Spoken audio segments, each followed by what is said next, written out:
This is NewsBreak26 in Southwest New Brunswick. I'm Vicki Hogarth. Here's what's happening in our part of the world.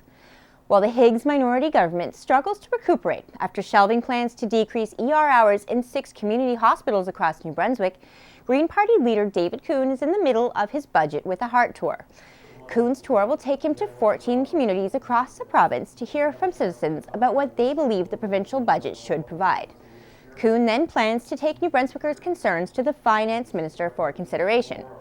Coon visited St. Stephen recently, where he spent nearly 2 hours listening to locals about their ideas and concerns for their community, from mental health care and poverty reduction to long-term municipal planning strategies. If the well-being of people, starting with the most vulnerable, our children, youth, and those who are particularly vulnerable, but people and our communities are at the center of what government does, then not automatically, but quite naturally, solutions that address the real needs of people and the real needs of our community come to the fore and get implemented.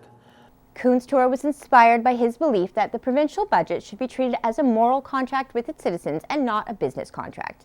Coon believes that Premier Higgs' now retracted decision to end overnight ER hours at 6 community hospitals stems from a provincial government that doesn't communicate with all of its constituents.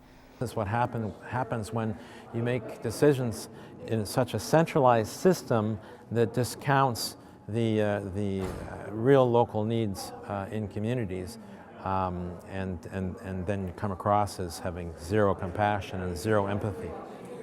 Although Higgs now plans to follow Coon's lead by visiting the communities where he threatened to limit ER access, Coon believes the provincial government needs to go even further to address the needs of rural New Brunswickers, particularly here in Charlotte County.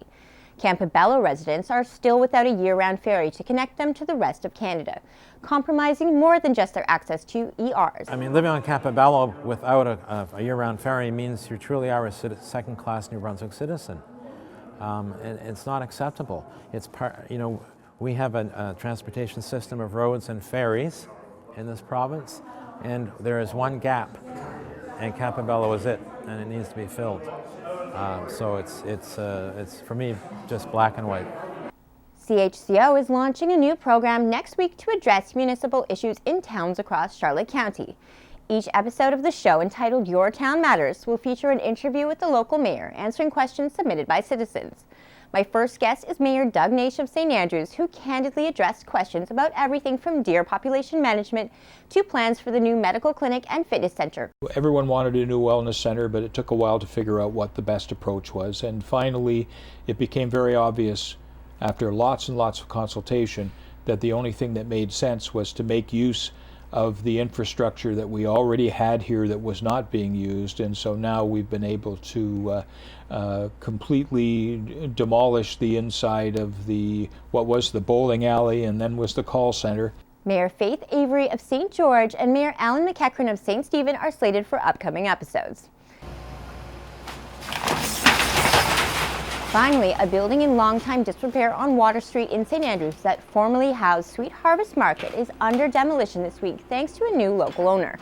The new owner of the property has yet to confirm what the location will become, but regardless, many locals are looking forward to whatever the exciting refresh will be. That's all the news I have for you. For more stories and online exclusives, or to submit a question to a local politician, follow us on Facebook at CHCO.TV. A news and public affairs production of CHCO-TV, New Brunswick's only source for independent community television.